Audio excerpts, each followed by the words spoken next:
Pero kung bago ka pa lang sa aking channel, paki-like, share, and click the subscribe button and the notification bell para lagi kayong updated sa mga parating ko pang uploads.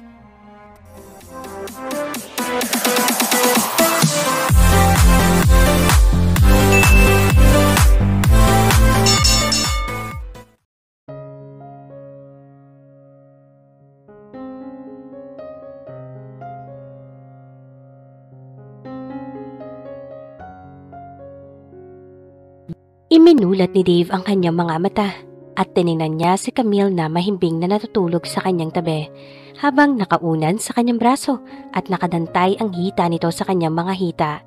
Narinig niya ang iyak ni Calix at marahan siyang bumangon kaya gumalaw at nagising din si Camille. Dave? Ang antok na tanong ni Camille. Gising na si Calix, Camille. Ang bulong ni Dave sa kanyang mga labi bago niya mabilis na hinagkan ito. Nakatulog pala tayo. Baka gutom na si Calix. Ang sabi ni Camille at tatayo na sana siya nang pigilan siya ni Dave. Let me, Camille. I know you're tired. Ang sabi nito sa kanya sabay halik sa mga labi niya. Tumayo si Dave at dinampot ang boxers na nasa sahig para isuot iyon. Nagpunta na ito sa kwarto nila ni Calix. Hello, son. Gutom ka na ba? Ang malambing na tanong niya sa kanyang anak habang karga ito. Gawa si daddy ng milk ha? Wait mo lang. Ang patuloy na makikipag-usap ni Dave sa anak habang karga ito. Hindi mapigilan ni Camille ang di ngumiti nang marinig ang pakikipag-usap ni Dave sa anak. Naupo siya sa kama habang nakatakip ang kumot sa pang-itaas na bahagi ng kanyang katawan. She loves him. Sobrang mahal na niya si Dave pero batid niya na matindi ang karibal niya sa puso nito. Patuloy pa rin sa pag-iyak si Calix, habang si Dave naman ay panay ang sabi ng mga malalambing na salita sa anak. Here's your milk. Say, Daddy! Ang patuloy na pakikipag-usap ni Dave sa anak bago binigay ang bote ng gatas na agad na isinubo ng anak nito. Dinala ni Dave si Calix sa kanyang kwarto at naupo sa kama katabi ni Camille. Habang lumalaki, mas lalong nagiging kamukha ni Dave ang anak. Look at my son, Mommy. Sobrang laki na niya. Ang sabi ni Dave habang pinagmamasdan si Calix sa kanyang mga braso. Gutom na gutom si Calix. Anong oras na ba? Ang tanong ni Camille sabay tingin sa digital clock na nasa side table. It's almost 6. Nakatulog pala tayo ng 2 oras? Ang di makapaniwalang sabi ni Camille. Paano? Pinagod mo ko. Ang biro ni Dave. Ganon. Ang natatawang sagot ni Camille at kinurot ang tagiliran ni Dave. Hinawakan naman ni Dave ang kanyang kamay at hinila siya papalapit para halikan siya sa labi. Gutom na rin si mommy ko. Ang bulong ni Dave, sabay lagay ng kamay ni Camille sa matigas niyang pagkalalaki. Dave! Ang sagot ni Camille at pinanlakihan niya ng mga mata si Dave. Dave chuckled. What? Anong magagawa ko? I'm having a hard-on for you since nagtabit tayo sa kama. Or maybe nung una mo akong pagbuksan ng pinto sa bahay ninyo? Ang sagot ni Dave with a mischievous grin. Kaya mo ko inalok ng kasal? Hindi dahil kay Calix, kundi dahil dyan sa... Sabay tingin ni Camille sa pagitan ng mga hita ni Dave na halata malaking ambok sa boxers nito na mula ang mga pisngi ni Camille. Actually, second reason yun. Ang sagot ni Dave. Kaya kinurot na naman niya si Camille. Sabay, tayo niya sa kama. Daman niya ang mainit na mga mata ni Dave sa hubad niyang katawan habang dinadampot niya ang kanyang damit at isa-isang isinusuot iyon. Dave looked appreciatively at Camille. He liked her body, lalo na ang totoong pag-response nito while they made love kanina. Ang ibang babaeng nakasex niya ay halatang exaggerated sa pag-ungol. Parang ma-please lang siya. Pero kabaliktaran ang dating nun sa kanya. Narealize din ni Dave na sa unang pagkakataon ay nakatulog siya sa tabi ng babae. Pagkatapos siyang makasex ito, hindi niya iyon ginagawa noon na pagkatapos ay agad siyang umaalis. At napagtanto rin ni Dave na sa unang pagkakataon mula nang mamatay si Emily, nakatulog siya nang hindi ito napanaginipan. Where are you going? Ang takang tanong ni Dave nang lalabas na sana ng kwarto si Camille. It's almost 6. Kailangan ko na magluto for dinner. Ang sagot ni Camille habang itinatali ang buhok. Dave groaned. Why don't we eat out? Or better yet, magpa-deliver na lang tayo then we'll stay here all night sa kwarto. Or pwede rin naman sa ibaba tayo or any part of the house. I'm flexible, you know? Then we'll eat pizza and eat each other. Then eat pizza again. Then eat each other. So, what do you say? Ang tanong ni Dave habang nakangiti na hanggang tenga. Napairap si Camille at napailing kay Dave pero natatawa rin siya rito. We'll eat outside para mailabas ko naman si Alex. Ang sagot ni Camille sabay punta sa bathroom para maligo.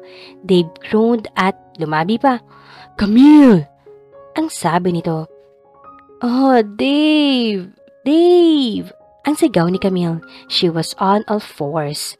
Habang nasa ibabaw sila ng kama, Dave was behind him, making deep thrust as he gripped her hips and romped deep inside her.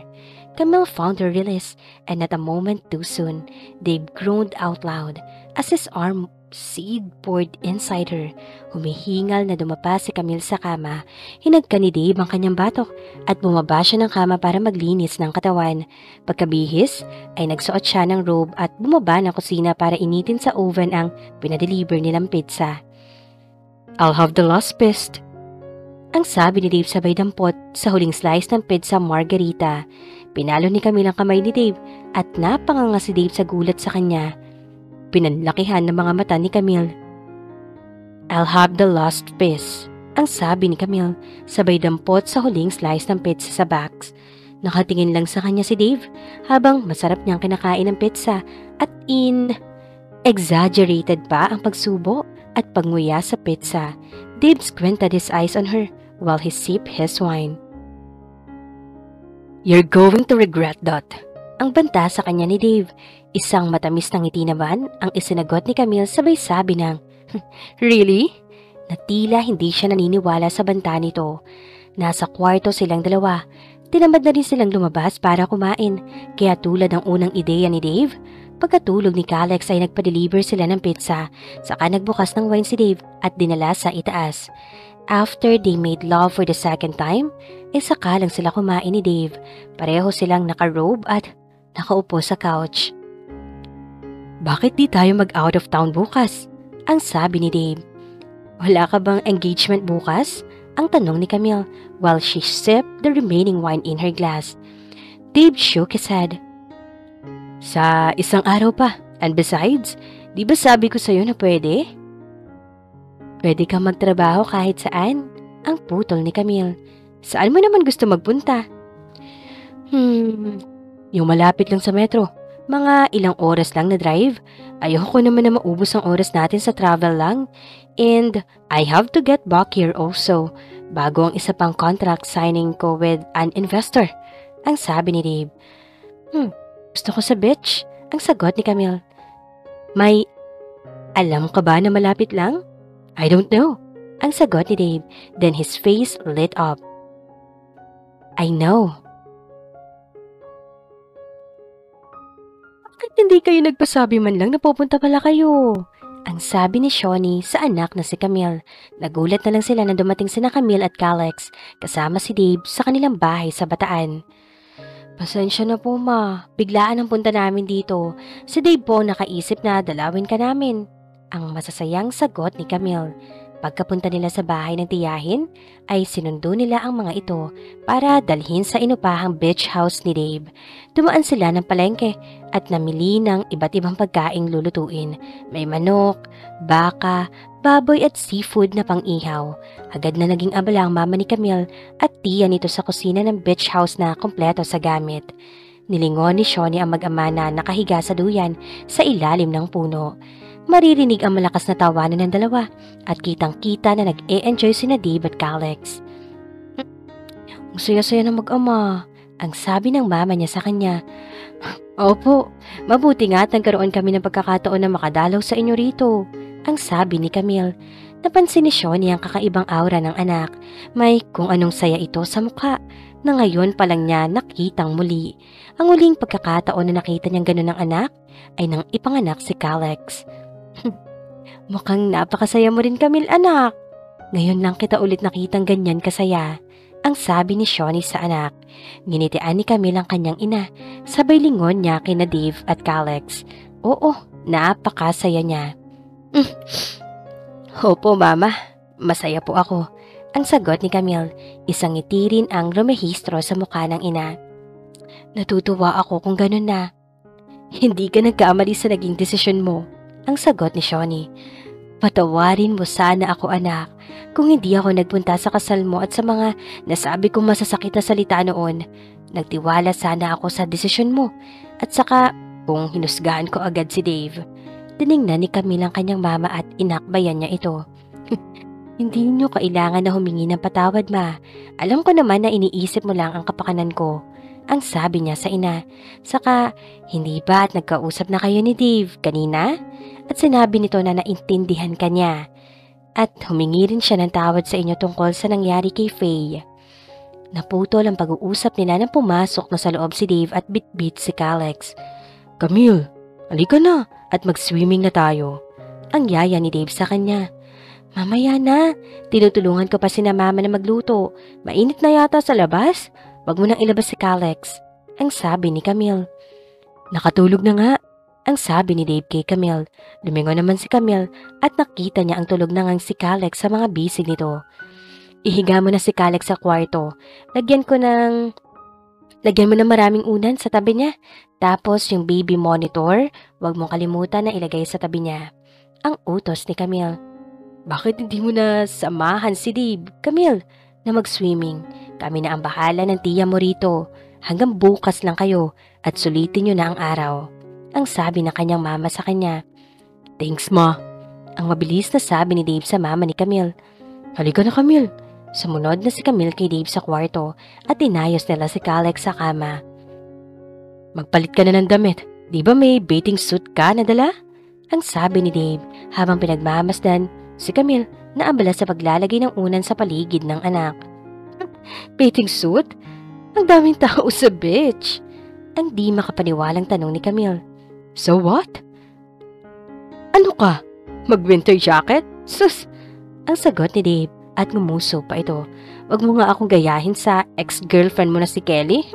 Pa-body shot pa kayong dalawa. Ang ngit-ngit ni Camille. Napangiti naman si Dave sa pagpapakita ni Camille ng pagsiselos. Paano mo naman nalaman na nag-body shot kami? Ang nakangiting tanong ni Dave, and he was amused with Camille na nagpapakita ng matinding selos. Napanood ko sa late news, kitang-kita ko na nakasakay sa'yo si Kelly. Ang inis na sagot ni Camille.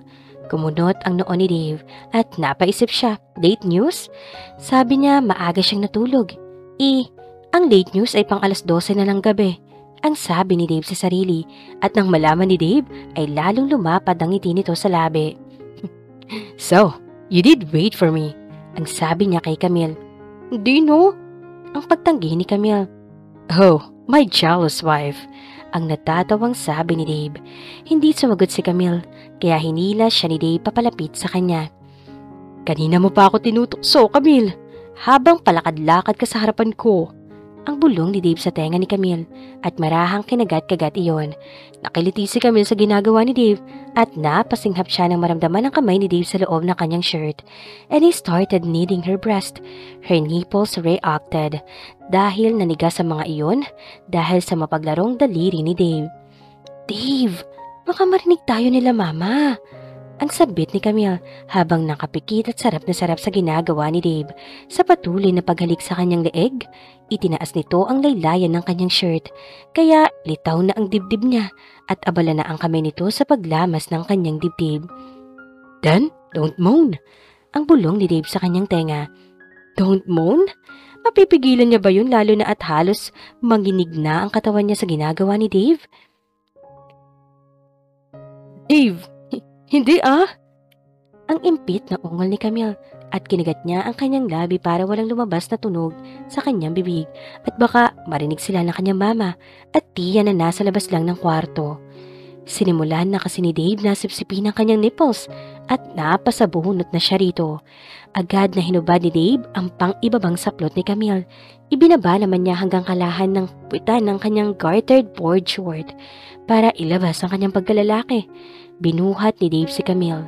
Ang mga binti nito ay naka-ekis sa kanyang balakang habang nakahawak sa kanyang batok ang mga braso nito. Siya naman ay sapu-sapu ang puwitan ni Camille.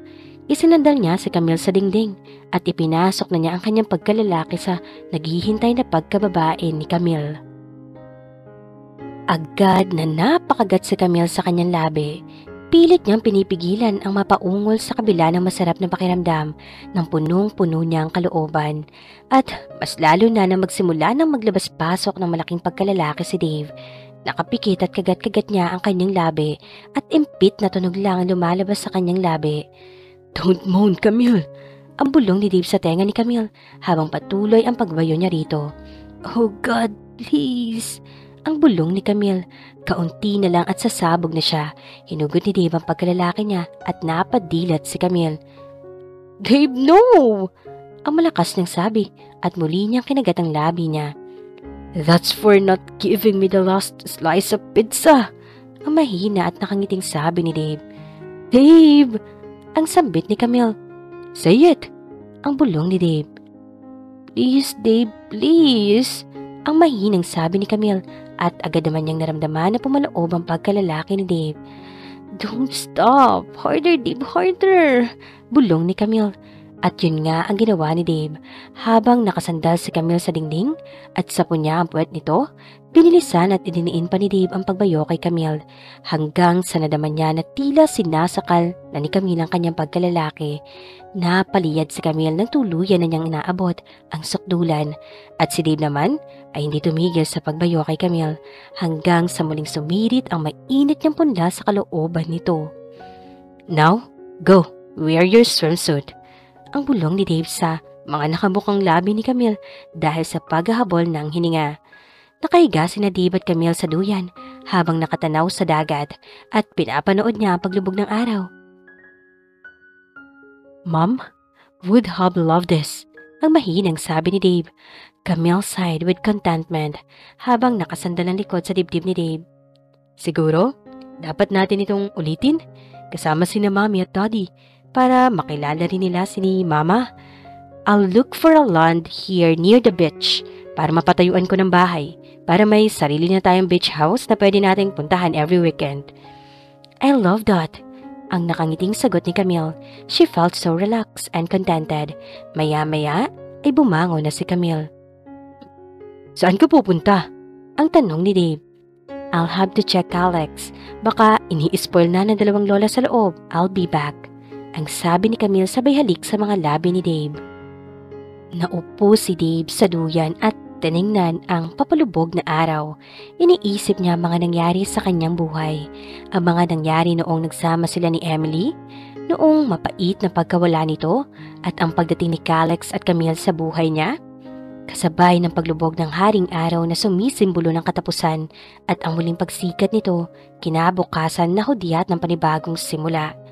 At batid na niya na ibang Dave na ang babalik sa Maynila. He knew that now he's ready to open and face the skeletons that hiding inside his closet. He's ready to move on. He just needed the perfect timing to tell Camille. But first, he must face Emily again.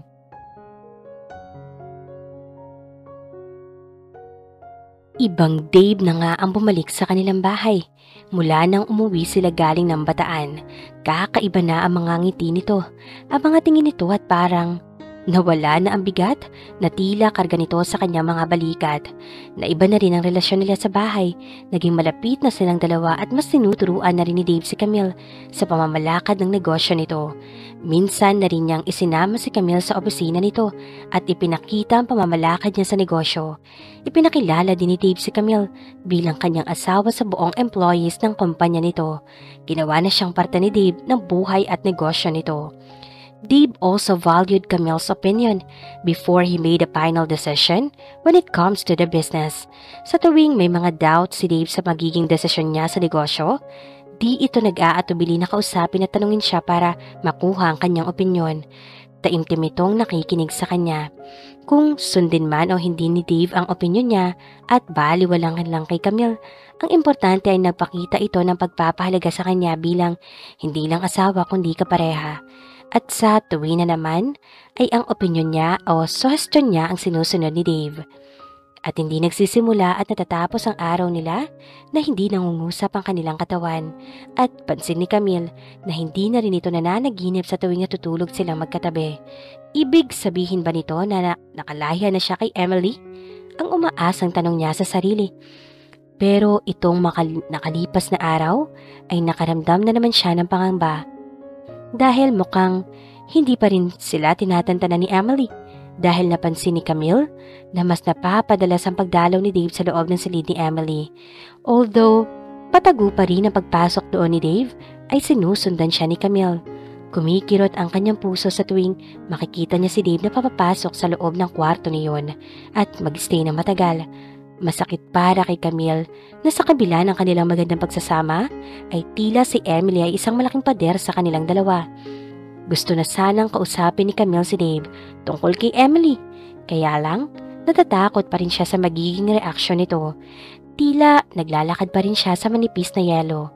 At kapag tumapak siya at hindi siya nag-ingat, ay mahuhulog siya sa napakalamig na tubig. Mahal na niya si Dave. Pero kaya ba niyang tanggapin ang isang one-sided na relasyon? Kaya ba niyang tanggapin ang sakit? Hanggang kailan niya kayang makita ng ganun si Dave? Na patuloy sa pagmamahal sa namayapang asawa na tila buhay pa ito? Ang lahat ng agam-agam na ito ay gumugulo sa kanyang isip, pero lahat ng mga iyon ay iniisang tabi niya sa tuwing may isip si Calex, ang pangangailangan nito ng ina at ama. At si Dave na sa tuwing magkanaig sila ay nabuburang lahat ng mga isipin niya. Pero nananatili pa rin ang tanong kay Camille, hanggang kailan? Hindi ba't isang kilalang playboy si Dave? Na kung magpalit ng babae parang damit lang? Paano kung magsawa na rin ito sa kanya? Matatanggap niya ba yun? Ang tanging pinaghahawakan niya ay ang pangako nito na hindi siya nito lolokohin, tulad ng hindi nito panloloko kay Emily noong nagsasama at buhay pa ito. Pero di pa rin niya maiwasan na mag-isip at kumakabog ang kanyang dibdib sa tuwing sasagi iyon sa kanyang isipan. Ngunit tila ba malapit nang dumating kay Camille ang kinatatakutan niya.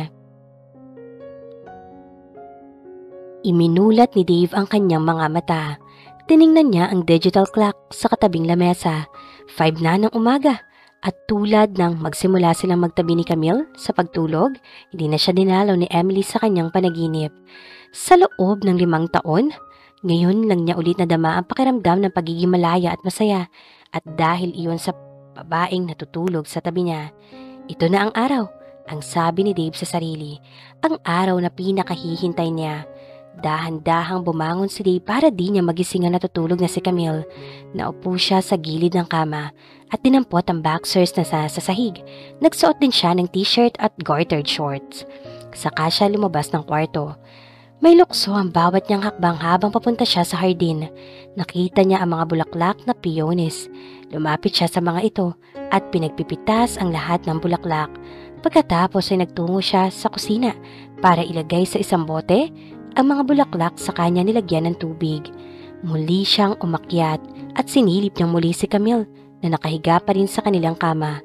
Isang ngiti na naman ang gumuhit sa kanyang pisngi dahil sa mukhang napagod niya ng husto si Camille at late na silang nakatulog. How many times did they made love? Ang nakangiting sabi ni Dave sa sarili. Tingin niya na malapit na masundan si Calex at hindi na siya makapaghintay na dumating ang sandaling iyon. Tiningnan ni Dave ang nakasarang pinto ng silid ni Emily at sa kanya pinihit ang pinto at pumasok siya sa loob, dala ang mga bulaklak. Nagising si Camille nang mapansin na wala na ang mainit na katawan ni Dave sa kanyang tabi. Iminulat niya ang mga mata at nakita niyang wala na si Dave. Dave? Ang pagtawag niya rito. Nang walang sumagot ay bumangon siya at nagsuot ng robe. Agad niyang tiningnan si Calex sa crib nito at napangiti siya na makitang himbing na may himbing ito sa pagtulog at nakanganga pa ang bibig. Naglakad siya papalabas ng silid at pagtayo niya sa labas ng pintuan ay may narinig siyang impit na mga salita. Pinakinggan niyang maigi kung saan iyon ang gagaling at nang mapagtanto niya na sa dating kwarto iyon ni Emily, ay bigla siyang nakadama ng kaba. Tila ba gustong lumabas ng kanyang puso sa lakas ng kabog ng kanyang puso sa kanyang dibdib. Dahan-dahan siyang lumapit sa pinto at marahang idnikit niya ang kanyang tenga sa pinto ng kwarto at di na niya napigilan ang maluha dahil sa kanyang mga narinig. I love you, Emily. You will always be in my heart. Tinakpan ni Camille ang kanyang bibig at pinigilan niya ang humahagulgol. Mabilis siyang pumasok muli sa loob ng kanilang kwarto. Padaba siyang nahiga sa kama at di na niya napigilan ang lumuha. At dahil sa umalis agad si Camille, hindi niya na narinig pa ang mga sumunod na sinabi ni Dave para kay Emily. Pumasok si Dave sa dating silid na inookupahan ni Emily. Simula nang mamatay ito, ay wala siyang binago sa silid nito. Ang mga litrato nito ay nakasabit pa rin sa loob ng silid. Inilagay ni Dave ang mga bulaklak sa ibabaw ng isang makipot na lamesa kung saan sa itaas nito ay nakasabit ang malaking portrait ni Emily. Naupo si Dave sa isang upuan na nasa harap ng lamesa. Naalala niya ang mga panahon na ginugugol niya noon dito, noong sariwa pa ang kamatayan ni Emily, na halos hindi siya natutulog at nakaharap lang sa portrait nito at nakatingin o nakatulala. Pero ngayon, kaya na niyang magsimula na muli. Magsimulang alisin na at bitawan ang mga alaalang iyon. Emily, ilang taon na simula nang mawala ka. Naalala ko pa nung una kitang nakita. Naalala ko pa kung paano kita minahal at pinagsilbihan. Naalala ko pa kung paano halos hubarin ko ang pagkatao ko at nawalan ako ng pagkatao para lang sa'yo dahil labis kitang minahal. Ang sabi ni Dave sa litrato ni Emily na tila nakatingin sa kanya at nakikinig. I love you, Emily. You will always be in my heart. Please forgive me for what I have done to you as I forgive you and myself. Ang sabi ni Dave. Now, I can move on with my life with the woman that I learned to love, not more than my life, but as my equal. I love her as my wife, as a mother to my child, and to my future children and as my partner.